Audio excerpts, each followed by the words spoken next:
Yeah. All right. We're rolling right now. We're rolling with Mallory Everton. Thank you, Mallory, so much Hi. for coming and being a part of this incredibly impromptu interview session that I've been doing for the last couple of days. But I don't know. I was feeling the need to like go and reach out and talk to people, and I think I don't know why. I've just been feeling kind of like prompted to say, hey, you know what? There's some cool people out there doing some really cool stuff. And during this time when we're all kind of like going through like weird struggles of uncertainty and unknown, it'd be awesome to just talk to different people. And Mallory, I've been a huge fan of you for some time. And the thing is like we've never Ditto. actually worked together. We've heard of Mm-mm. each other. We've had lunches together, you know, but it's Someday, though, we will someday. we're gonna work It's together. inevitable. It's inevitable, and maybe this is our first go on camera, Yeah. something or other, you know. Look at it. We just like we're Dude, beautiful together on the we're so screen. beautiful together. Yeah, It's electric. yeah. But yeah, no, it's great. Like it's been awesome to like see you guys do a lot of, you know, Mallory, you specifically do a lot of sketch comedy, Yeah. and people know you probably mostly from Studio C and JK Studios, and we'll kind of get into a little bit about how you got involved and all that stuff. But Yeah. also talk a little bit about your transition from that to more of like the traditional acting space in terms of like long form content, movies and whatnot. I know you're working on a feature right now. And Yeah. We stopped right in the middle. yeah, which I know it's kind of an interesting experience for a feature. And then yeah, we can also talk about just how comedy is so important in your life in general. But yeah, let's kind of first chat a little bit about how you even got into, I guess, acting and sketch comedy and all that stuff. But yeah, what's your story? Yeah. I always like people. I've been asked this question a lot, and I Yeah. always feel like my answer is kind of disappointing for people. Not disappointing, but it's just like it's not like I knew what I wanted to do since I was a little kid. I've always really liked making things, and I loved like books and movies and all that stuff when I was young. But I didn't like go to school knowing I wanted to go to college knowing I wanted to do comedy or even film at first. But I kind of got in through the back door, because I was planning. Oh, I'm sorry, that's my phone. I was planning on. I actually went to school. I went to BYU in Utah, and I was planning on majoring in medicine. And so I went and started taking all of the, because I worked so hard in high school, and I took all like the AP classes, and was like, I'm gonna be a doctor. I want to help people. And I got to school and I took a film class, and I went and saw my friend Whitney audition for the sketch comedy group that was on campus. Like my first week of school, my first week of college as a freshman. And I believe that was Divine Comedy, right? Was that Divine? Yeah, Comedy? it's called Divine Comedy. Divine Comedy. Yeah, that's right. And I saw her audition and thought, oh, they need a videographer. And I did video stuff in high school, like broadcast journalism, like the morning announcements and stuff like that. So I was like, I could do that, and I don't have any friends, and I'm in this new place, and I felt really out of place at BYU. It's a religious institution, and I wasn't accustomed to being around that many religious people at the same time. I just felt like I didn't fit in. And becoming a part of that group really saved me. It made me feel like we could make fun of a lot of the weird cultural things that I thought were really different from my experience of being Mormon, which I am. Yeah. And it was wonderful for me to be able to laugh about it, and I have friends who could laugh about it, and we could just not take it too seriously and not take ourselves too seriously. That was really helpful for me, and it kind of got me, it completely changed my life path. I gung-ho, the best way I can help people is by literally saving their lives, to maybe I'll help more people if I'm happy. And this stuff makes me so happy, and I love making other people happy, that maybe I might do more good just by, making stuff and being creative and trying to, just brighten people's day. So I kind of fell in love with comedy that way. And I made like a promise to myself that I would still volunteer and do what I could in the community, because I love people, and I love, that's why I wanted to do medicine so badly, is I was hoping to like help people face to face. And that's still what I hope I'm kind of doing in a way. Like I hope that I'm making stuff that makes people feel better, that reminds them that they're going to be okay, that there's hope. And I think laughter does that a lot. So what basically happened is I got involved in that sketch comedy group, and I changed my major from nursing to film. And then by the time I was graduating from college, that sketch comedy group got lifted and put onto BYU TV, which was like a local network that was connected to the university, but was on cable, and it was on TV. So it felt like a big opportunity. And we made 9 seasons of sketch comedy on that show. So I just like started as a senior in college, and I had that job until about a year ago. So I just did a ton of sketch comedy for about 6 years. And then that's called Studio C, correct? Yes, it was called Studio C. Okay. And it's just family friendly SNL kind of a thing. And it was such a fun experience. But I never really even thought that I was going to be doing sketch comedy. I wasn't a kid who like dreamed about being on SNL. In fact, I was probably more of the person who, I think my biggest, like the person I look up to, one of the people I look up to the most from SNL is Andy Samberg, because it was like the people putting the stuff together that I was like, that's so cool, and these videos are so cool. So I still kind of see myself as a behind the camera person, but I really enjoy the on camera stuff too. And I'm kind of finding the balance between the two now. Yeah. Well, it's interesting because one of the things you were saying was like, you're hoping to make a difference through laughter and happiness and all that stuff. And you definitely have. And that's one of the things like I wanted to do that. That's one of the reasons why I even got into film to begin with. I took a little bit of a different path than you, but I think the end goal was the same, right? Which is, hey, how do we create more joy in the world and hope and laughter and all that stuff, Yeah. I think, you're talking about medicine. Well, I really believe laughter is the best medicine. I think it's really great for the immune system to have like a good laugh. I know even though I've never really like done, because I know Studio C, which is very popular on YouTube, I never really focused my energy on like creating a YouTube channel or anything like that. But some of the stuff that I have done that's been a little bit more short form that I have put on YouTube, I remember a friend of mine was saying that her dad watched one of my videos, and she's like, I have never seen him laugh the way he did.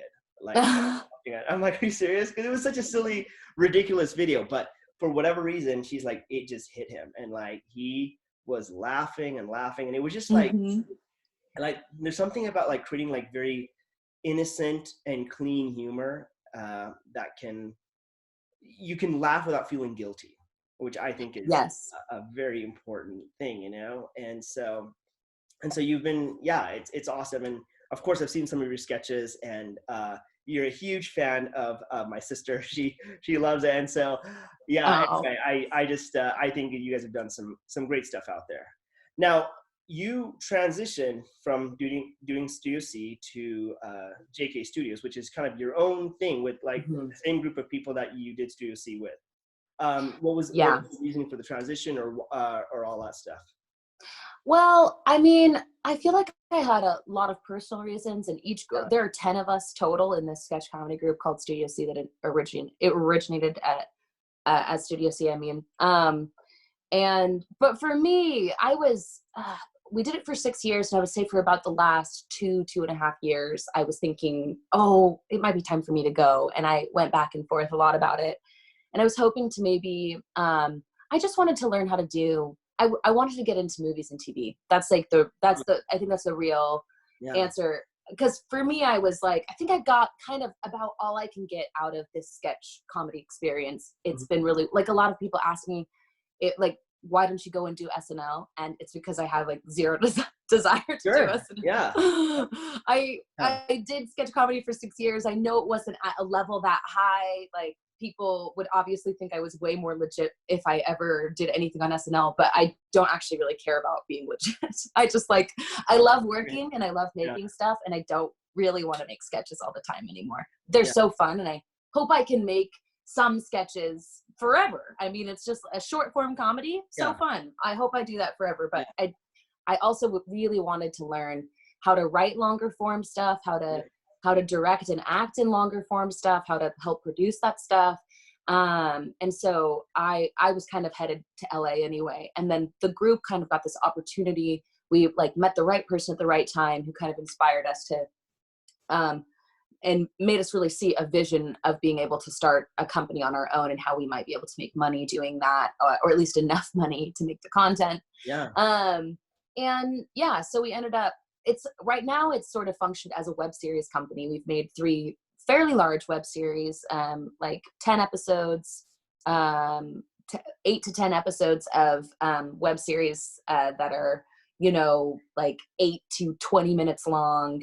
And it's been a great experience for me. It's been very difficult, and we've had a lot of lessons, some really expensive lessons, really, really hard lessons, and a fair amount of failure. But I don't know, I would never trade it. And I'm so grateful for my friends and for them being brave and for us trying this thing. I mean, what else is it all about other than just taking risks and continuing to try and grow and hopefully get better and better at making things that will make people happy.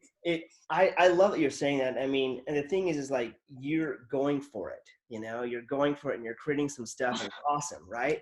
I can't even tell you like how many times like I try to go for things and I'm like, holy cow, that did not work out. That did not work out the way I expected it to work out.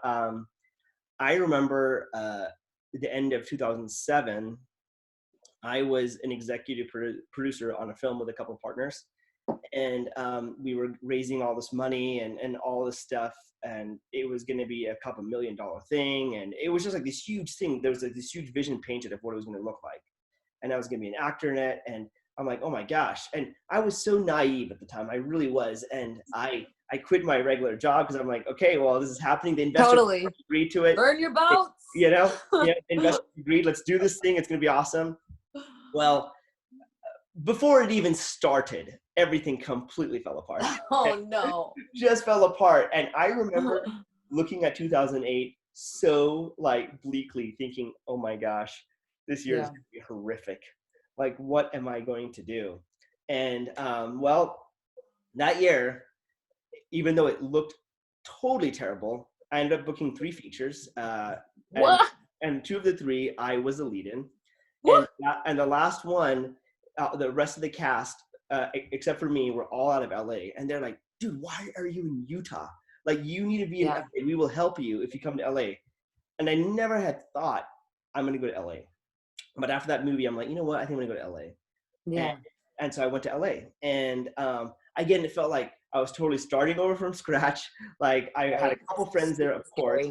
And it's scary. It's unknown. You're like, it's lonely too. It's very honestly, lonely. It's very lonely. Yeah. It's very lonely. And when I first moved to LA, I was living not even in LA. I was living in Ranch Cucamonga, which is like an hour away from LA. Oh, that's brutal. But I had a friend that was there, and so he gave me like a really good discount. So I'm like, you know what? I'm just gonna stay here for a bit and maybe commute to LA to audition and stuff. And it like so many times I'm like, I feel like I should be here, and so I'm here. But what am I doing? I had no. And then, but sure enough, you just kept putting stuff out there. And then I was fortunate enough to book a really cool show called Silicon Valley, which was brand new at the time. Very cool show. I'm a big fan of that show. Very cool show. And that definitely got me a new agent, and that new agent got me a whole lot of other opportunities. And then I was on a bunch of other TV shows that just kind of came. But the truth of it is you could not have planned that. All you're doing is you're putting your energy out there, and hopefully something magical happens. So it's strange how much of life is just I mean, there are just so many situations where I feel like I'm waiting for this thing, this thing that I'd really like to happen, but I don't really have a ton of control over it. And in fact, I've been thinking a lot lately about because the truth of the matter is that life is hard and not everybody gets what they want all the time. And there are a lot of people who would love to do something and they don't get to do it, or who would love to not have this bad thing happen, this hard thing happen, and it happens anyway. And so I don't necessarily I've spent a lot of time over the past few months trying to figure out how can I cultivate hope, Mm, yeah. hope, and a hopeful, positive perspective without feeling entitled. You know what I mean? Like, I'm not entitled to getting a huge movie or something like that. A lot of really talented people don't end up with the right opportunities at the right time. And so I've Totally. been trying to find that balance lately of basically approaching my life in a way where I'm happy with the way it is today, Mm, and anything else that I get is bonus. I love And it. I love the idea that everything is bonus. You know, like That's awesome. develop a genuine love for your, like, for the small things that in your life that you really love, like the good music you love, the like Yeah. the great, like the food you like to cook for yourself, or like the nice run or walk you take in the morning, and everything else is bonus. That's definitely how I'm feeling right now You on know what? isolation. That is probably the best advice I've heard in a very long time, because it's so true. I mean, that's the thing. It's like I love that. I call it the cherry on top, you know. Yeah, yeah, yeah. But basically, it's the same principle, right? It's like enjoying the little things that we have right now, because we have so much. Ooh, we truly do. It's very interesting. I took a trip. Like, I was born in India, even though I grew up in the States. I was born in India, and so I've got a lot of family still back there. And so every several years, I do go back and visit my cousins and family and all that stuff. Cool. And I am so amazed at how like joyous people are over there, despite like just like the crazy living conditions, I'd say. I mean, Sure. there's just so many people there, and it gets so crazy. It's so noisy. It's dirty, and yet I see so many amazingly happy people. And I was talking to a cousin of mine, and I asked him. I said, "Hey, dude, if you could live anywhere in the world, anywhere at all, where would it be?" And without even giving it a second thought, he's like, Pondicherry, which is the hometown that he was in right at that moment. And I'm Hmm. like, no, no, dude, let me rephrase the question. Anywhere. You get You it? could live in Bali. Anywhere, you know? And he's like, no, I go Pondicherry. And I said, Mm, why? Why would you pick Pondicherry? And he's like, I'm never lonely here. I'm mm. like, wow, that's so interesting. Because Yeah. yeah, there's like this such a great community of family, of friends, and you love each other, you care for each other, and it doesn't matter about what you don't have or whatever. It's like you have like this Right. wonderful, loving, valuable relationships right here, right now, and that's all it is. Because I was thinking, man, I feel like I've got so many amazing like conveniences in America, and I'm like lonely there Sure. all the time, you know. Oh yeah. And so yeah, and I guess especially now because we're in quarantine, like how do you combat this loneliness, this isolation? What have you done? Yeah. Well, I've been working on it's funny because I was already feeling sort of isolated when this started, if I'm honest. I mean, I was on a movie, my first movie, which was really fun, but it was still kind of an isolating experience. Like, I was staying somewhere where I didn't live, in Hmm. like in my aunt and uncle's basement, and I never saw them. So it was like, just go home at night and you're by yourself and you go to work every day. And prior to that, I had just moved to LA, where I didn't know a ton of people, and I was working from home, still doing work in Utah. And so I I was honestly already trying to crack this nut, like this isolation nut, before Yeah, this started. So I'm feeling really yeah, lucky, actually, because I was already doing a little bit of work on this. yeah. And it was me trying to figure out how I could kind of create like the best and most grateful day I could, Mm, um, without having to have tons of other things. And mm, so I could really show up when I did have social experiences and stuff. yeah. And it just, for me, has been about creating this. This sounds like really nuts and bolts, but just creating a better morning routine. Oh, I love that. Um, Okay, yeah. I have worked really hard on it, and it's been helping me a lot during the quarantine. So I will wake up, and I have ADD, so I have to use Okay. like timers and stuff to stay on task. So I have like a timer app that I use to get through my day a lot of the Mm, time, or at least certain chunks of my day. And I'll wake up every day, and I like go to the bathroom and brush my teeth, and I try to drink like a huge glass of water. That always makes me feel better. mm, awesome. And then I've been trying to meditate. So I've tried a bunch of different forms of meditation, and right now I'm just meditating for like 10 minutes, and I do a little prayer. I usually read some kind of scripture or something like that makes that I'll do that for 5 minutes or so. And if I have any thoughts, I'll write them down. And then I start my day. I usually go and work out right after that. And that's a huge thing for me too. It's just like getting your blood pumping. Yeah. And I've tried to make it so that it's modular. I sound like a nerd, but like I can shorten it to a half an hour if I need to, or it can take as long as like 2.5 hours if I have the time. So I'm like really enjoying taking that time for sort of like, I don't know. I think it's easy to think of spending time on yourself as selfish somehow, but I actually really feel like it's more personal development, so that for the rest of the day, I'm like 100% either creatively engaged in whatever it is that I'm working on, because I'm working on all kinds of random creative projects right now, just because my brain is like, what do I do? Right.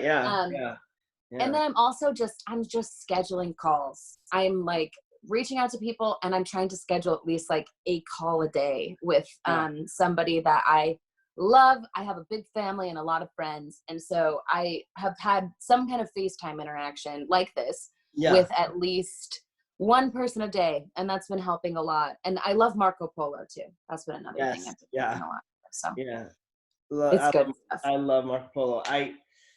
Gosh, Mallory, you've just like given like incredible, infinite amounts of wisdom. Well, here's the thing. Stop it. Here's the thing. I truly believe that creating the foundation for yourself before you go out is like so key. It's so important. Whatever that morning routine looks like for you. Mm-hmm. I'm also like a very spiritual person. I've always been. And so like the days that I remember hey, when I get up, I'm going to like, whether it's like scriptures or prayer or meditation or like listen to like positive music, just whatever it is to like get me in that mindset and make me feel loved. I mean, that's kind of cliche, but it's like, honestly, like if you can get to a point where you genuinely love yourself, and that's not love and accept yourself today, the way you are. You don't need to be famous. You don't need to be rich. You know, maybe even like you don't need tons of friends in your house today. Yes. Which is what I would love every day, to have tons of friends in my house every day. I know. It's going to be a while. And that's the thing. It's like, I love people. I love hanging out with people, but I can also be like, all right, you know what? I can enjoy this right now, right here, without all of the craziness, you know? Yeah. I had this really funny, it was like a really interesting insight, but I was in this acting class in LA, and it's called the Acting Center. And I loved their methodology. It was cool. Like, totally different than the other classes that I've been to. And I guess I found out that it was actually based off of certain Scientology principles, but it really has to do with like, it's crazy, but it has to do with like drills and like practicing like emotional connection and stuff. It was great. It was awesome. I really, really enjoyed it. Funny enough, the first day I was there, we were doing like these exercises with everybody. Like you're doing like mirror work and stuff like that, where you're mimicking each other. And while I'm doing it, the very first day, there's this guy in the corner that's just like clapping. He's like, yeah, good job, guys. You guys are doing awesome. And I'm like, what the, like, who like a hype man? Yeah, like this hype man. And I kept looking at him, and I realized it was Tom Cruise. Okay. Ah! I was like, what in the world is Tom Cruise doing in this acting class? Yeah, guys. Yeah. I'm like, is he teaching the class? Like, what's going on, you know? But it just so happened that Tom Cruise was taking his son around to an acting class. He was trying to figure out what would be a good class for him. And he happened to show up that day. And so after the beginning exercises, we all went to orientation, and Tom Cruise was in this orientation with us. And he was just like a regular participant listening. And like, you know, the teacher was like saying some cool stuff about their methodology, and he like raised his hand. Of course, everyone's like, oh my gosh, like Tom's speaking, like just be quiet, you know, type of thing. But I got to tell you, like jokes aside or camera aside, all that stuff, he just seemed like the most gracious guy. Like that's what I've heard. I've heard no bad things about Tom Cruise's like bedside manner personality. You know. Yeah, he was so kind. He was so kind to everybody, and he was very gracious with everybody. That's like the way I could describe it. Like he was so gentle and he was kind to everybody.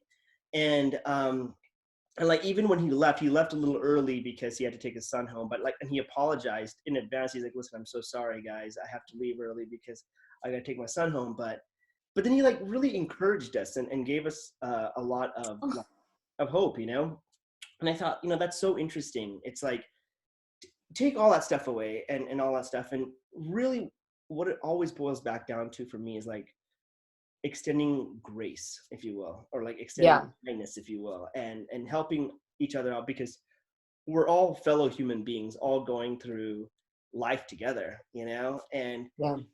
crazy enough, like I've never thought I'd live to be in a situation where the entire world was quarantined together, right? No, absolutely not. It's like, it's just unfathomable. It's not unheard of. It's unheard of, like you could ever think of something like this. But I also think this is the time for us to like really self-reflect and see what's most important. And a lot of times, like the energy that we put towards the ladders that we're building, the careers that we're trying to go towards, is not the important thing, you know. Yeah, More important thing is like reaching out to each other and seeing how we're doing and yeah.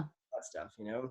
Well, and I really appreciate what you said about loving yourself, which I know always feels so corny to say out loud, Sure. but so much of the, I mean, when you were talking about your family in India and your Yeah. friends in India, my dad always says something along those lines. He always says like the happiest people I know were often the people who had the least Mm, amount of material possessions. yeah. And I think that so often what happens when we really don't take the time to actually like develop a love and acceptance for ourselves is that we feel like we need more in order to love ourselves. You know what I mean? Like, Yeah. I'm not enough today. I'll be enough when I'm, like I have a Fortune 500 company, or when I'm a Sure. CEO, or, Yeah. when I make this amount of money, when I have this amount of followers. I mean, that's huge. When I'm married, when I Yeah. have children, you know what I mean? These things that we don't, frankly, we just don't have control over. Like sometimes you want to have children, but you can't, or Of you'd course. like to adopt, but it's too expensive. Or, there are all kinds of situations where even things that seem like, well, I've got a body, I should be able to use it. And well, it doesn't always work the way you want it to. Oh, And yeah, if you actually love yourself and find a way to love yourself today as you are now, yeah. however you can, I just feel like that's the first rung. And then like Yeah. the ladders that you were talking about building from there can kind of just be like we talked about, the cherry on top. It's like so fun if you get to have a fun career, but it doesn't really matter. It's Yeah. just fun and extra. It's Yeah. bonus. Well, the other thing I've noticed is like people that have had, I guess they're dependent on that career for their happiness and success, end up never being happy. Like they're so stressed out and they're so worried all the time. Whereas in reality, it's like if you had the foundation to begin with of love and joy, and then you're seeking after things. Like I found that for me as an actor, my career blossomed and bloomed or whatever when I didn't even care about it. I was more cared about like, you know, Yeah. having the love and the joy first, and then that was the byproduct. So Yeah. it's an interesting thing. Now, one of the things that I love about you, you know, you have created such great comedy into the world, and so many Thank you. people have. Well, I mean, so many people have really attributed have really enjoyed it. Like, I mean, I know you guys have gotten messages from like J.J. Abrams, from Conan It's O'Brien. true. You know, Yeah. they love like what you have done, and like how even though some of their content isn't even meant for kids, their kids love your stuff. You know, Yeah. and so that's Conan yeah. in particular was like the coolest experience. We ran into Conan in a pizza place in Santa Monica when we were here for some meetings. Wow. Okay. And he was just like, first of all, he came up to us, which Yeah. was terrifying. Okay. We saw him across the room and Yeah. somebody was like, oh my gosh, that's Conan O'Brien. And I immediately was like, oh gosh, don't look at him. Like, don't Yeah. bother Yeah. him. Yeah. Yeah. Yeah. Because Yeah. I just like don't want to be, I love him so much. The last thing in the world I'd want to do is bother him. Yeah. And he walked right up to us and he was like, are you guys Studio C? And I was like, am I having a dream? Yeah. Yeah. And he was like, here, come on outside. My kids are freaking out. Can we take a picture? Yeah. And he was just so kind. He Mm, didn't need to be, first of all, yeah. but he also like, he gave us some like compliments that meant so much, but specifically coming from him. And I remember feeling at the time, because I have to admit that there were times where I was like, oh, I'm just like a clown for children. Like, I don't like Yeah. what I do is not really like working that much, or it doesn't, like, I went through all kinds of emotions through that process. Like, I think sometimes it's easy to look at somebody's situation from the outside and assume that, you know, like, oh man, they're so lucky, or they must be so happy, or make assumptions. But it was often very hard. It was hard to figure out, like, man, I'm working so hard on this thing. Is this just like dumb jokes at the end of the day? Like, am I Sure. doing anything that's working? And he just was like super complimentary of our structure, of the way our sketches had a beginning, middle, and end. And he talked about his experience on SNL and how that was often like the hardest part, and he felt like we were doing a good job. And to be like told that by somebody who wrote on The Simpsons, I was like, Yeah. and Yeah. I don't know. So I learned a lot from that experience. I've also felt like I've learned a lot from my roommate actually worked with Jared Hess for a really long time, and he's another. I'm just like a huge fan of his. You know, Napoleon Dynamite came out while I was in high school. I freaking loved Nacho Libre. I've seen every film he's ever made. I'm a huge fan, and he is another example to me of a person who has achieved great success and is just gracious and real with people. Like, my dream in the world is to be like that. Anyway, that's a tangent No. from what you were asking, but the comedy stuff in general has been well, actually, what was your question? Let me just make sure. Well, no, you were going right to that section. It's just like the whole idea of like, how does comedy that you're doing right now, like, why is it so important to have that type of comedy in your life, and how can it help other people? You know? Well, I don't know. I feel like at this point I'm like a preacher for comedy. Like, I believe in it so much. Sure. And it's not because I think that comedy needs to be a certain way. Like, I love clean comedy and a comedy that's made for adults, because I am an adult. I think that comedy has different audiences for different people. There's some stuff that will only make sense in certain cultures. And so, but there are also universal comedy things. Like, we all laugh at physical humor. Like, it's Sure. just funny. We all laugh at funny. A lot of us laugh at funny facial features and stuff like that, or people with really amazing timing. I think it's very unifying. I think that's probably my very favorite thing. And I would say for me in my life, one of the things that has been the most important to me about comedy is the unifying factor. And then the fact that it like gives you a scientific, actual chemical lift. Yes. And I think it's a choice too. I know that sounds crazy, but I'm thinking of or maybe not, it doesn't sound crazy, but it just sounds, I don't know, silly. I don't always I haven't had an easy life. Most people haven't, you know. And I could go into lots of things that have happened to me or happened to people that I love. And I feel like you can often choose to dwell on that stuff all the time. And I think dwelling is different than dealing with things or facing things. Like, I think it's super important to acknowledge your emotions, to feel them and let them happen. But we also have a choice. Like, we have a choice to decide that I'm going to make something, or I'm going to make somebody laugh today. I'm going to do something that brings me joy today. I'm going to focus on the stuff that is propelling me forward with positive energy, instead of the stuff that makes me just like want to lay in bed. Because frankly, there is a lot of stuff in the world that makes me just want to lay in bed all day. Of course. Yeah. I totally agree. I mean, I think like you, I have had, like, you know, challenging experiences in my life as well. And it's interesting because I grew up very shy. I was very quiet, very introverted and shy. And somehow or other, I broke out of all of that stuff. But there's still elements of me that feel that way, you know, that insecure way and introverted. But yeah, I think when it comes down to it, it has been, comedy and laughter has just been so healing for me, and Yeah. for like other people as well. Like, I just think that, especially as we're in this time of great uncertainty, when the whole world is facing a tremendous amount of uncertainty, I just think there is something so powerful about lifting people up with laughter. You know, Yeah. I think there is something that can be said about, like, hey, just by just by spreading just a little bit of joy and a little bit of laughter, um, you can really help people during very trying and tough circumstances. I mean, I personally haven't built like a huge empire or a company or a restaurant or anything like that. So I'm not feeling the weight of losing, a, Yeah.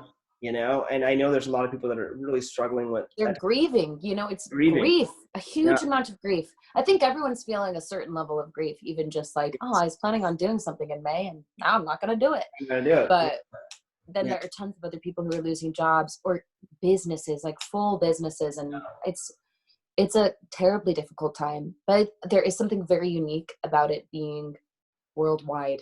yeah, Like, you are yeah, not the only person, and it's not to say like you don't get to feel bad, because yeah, that's not yeah, even it at all. It's just like, just remember that like there's no shame in this. There's zero shame in this. Like, we're all in this together. And yeah, I think just like while we're on the topic of comedy, yeah. I don't know, there have been moments where I've just been like delighted that meme culture like still can, like, it conquers all. like there's a part of me that's like, oh, this is so serious, there aren't going to be any memes about it, but there's no way. Like, Yeah. memes are everything. Memes are always, memes are forever.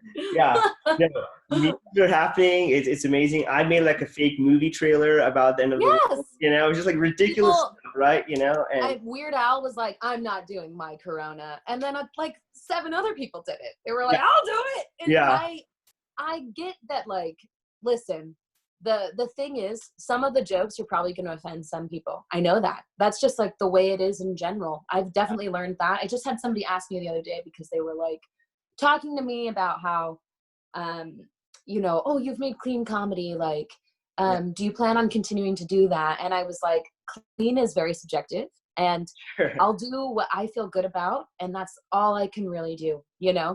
But, and I feel like that with everybody with their memes and stuff now. Like, some people are probably going to say this one's in poor taste or blah, blah, blah. But it's just Yeah, like, this is people trying to get through this yeah, by laughing together. Like, yeah, what else can you do so often? I find that when hard stuff has happened in my family, we laugh through it. Like, yeah. not like immediately, not all the time. Usually, like, a little time passing makes it easier to laugh about. But hopefully this pandemic will be hilarious in Oh my gosh. 5 years. Yeah, I'm I hoping mean, the deaths will never be it hilarious. will I'm never not be. saying That will that, never be but hilarious. But man, I'm like doing like that crazy laugh right now, where I'm just like, oh my gosh. Like I wake up in the morning, I'm like, oh my gosh. Like, is this really our life right now? yeah, But I mean, there's something very like the crazy laugh. I think that's a very specific type of humor. It's like, I don't know what else to do. yeah, like what else am I supposed to do? And I get it. There's a lot of horrible, hard things happening right now. And I'm not saying that people, like I said, should not feel what they're feeling. I definitely have. I've been wowed by some of the like heavy feelings that I've felt about some of the losses I've had. Even just like emotions that I didn't have time to feel before, that now I'm having to face because I just have too much time to think. But Yeah. Well, I, it's interesting you were like saying, because it's like things are, because we have so much time to think. Yeah, things are resurfacing, right? And yeah. yeah, it is interesting. It's an interesting time of life for all of us, for sure. But I don't know. I think it's gonna be really interesting as we move forward with life, and how I don't know if there's ever a thing of like, hey, let's go back the way things were. I think we always have to like progress and move forward, right? But Yeah.